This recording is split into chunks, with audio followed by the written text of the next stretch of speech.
বাংলাদেশে যতদিন শেখ হাসিনার বিচার না হবে ততদিন ভারত সরকার থেকে যে নির্বাচনের কথা বলা হয়েছে, শহীদি ফ্যামিলি বাংলাদেশে বিচারের আগে নির্বাচন মানবে না। আমাদের মা বোনেরা, আলেম সমাজ, আপনাদের সবাইকে জানাচ্ছি লাল সালাম। এত অন্ধকারে রাতের মধ্যে আপনারা দাঁড়িয়ে আছেন,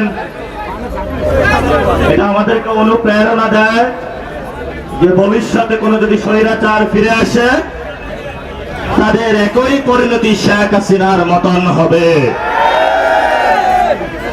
আমরা যুদ্ধে নেমেছি, রাজপথে আছি। আমাদের সামনে শহীদ সাজ্জাদ হোসেন সজলের মা কথা বলেছেন, ওনার ছেলের বিচার চেয়েছেন। ওনার ছেলের খুনি ভারতে পালিয়ে আছেন। ভারত সরকারের সাথে গত 15 বছরে বাংলাদেশের নদী বন্দর থেকে শুরু করে প্রাণ প্রকৃতি থেকে শুরু করে সব কিছু বর্গা দিয়েছিল। আমরা বর্তমান সরকারকে আহ্বান জানাচ্ছি, ভারতের সাথে যেসব অসম চুক্তি হয়েছে বাংলাদেশের জনগণের কল্যাণের জন্য, বাংলাদেশ রাষ্ট্রকে নতুনভাবে সাজানোর জন্য, সেই সকল অসম চুক্তি বাতিল করতে হবে। ভারতের সাথে যেই সকল চুক্তি হয়েছিল সেই সকল চুক্তি জনগণের সামনে নিয়ে আসতে হবে। আমরা যদি সেই সকল চুক্তি জনগণের সামনে নিয়ে আসতে পারি তাহলে এই জনগণের সামনে উন্মোচন হবে ভারত কি আমাদের বন্ধু রাষ্ট্র নাকি ভারত আমাদেরকে শোষণ করেছে।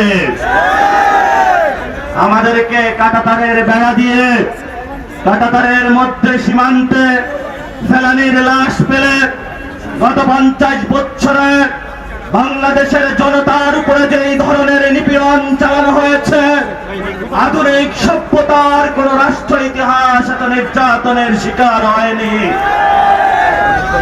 আজকে আমরা দেখতে পাচ্ছি ভারতীয় যে নাগরিক বিল রয়েছে, শেখ হাসিনা ভারতে আশ্রয় গ্রহণ করে মোদী সরকারের সাথে হাত মিলিয়ে যারা বাংলাদেশি তকমা দিয়ে সেখানের বাঙালি মুসলমানদেরকে কাঁটাতারের এপারে রাতের বেলায় তারা পুশিন করার চেষ্টা চালাচ্ছে। আমরা ভারত সরকারকে বলবো, আমরা ভারতীয় জনগণের বিরোধী নই। আমরা একই গঙ্গা জলে কেউ নামাজ পড়ে, কেউ তসবিহ করে, আর কেউ সিঁদুর পড়ে। কিন্তু আমরা আপনাদেরকে সাবধান করে দিতে চাই, আপনি দ্রুত বাংলাদেশের সরকারের কাছে শেখ হাসিনাকে ফেরত দিন, কারণ সে এখানে খুন করে পালিয়েছে। আমাদের শহীদি ভাইয়েরা এখনো অপেক্ষারত রয়েছে শেখ হাসিনার বিচারের জন্য।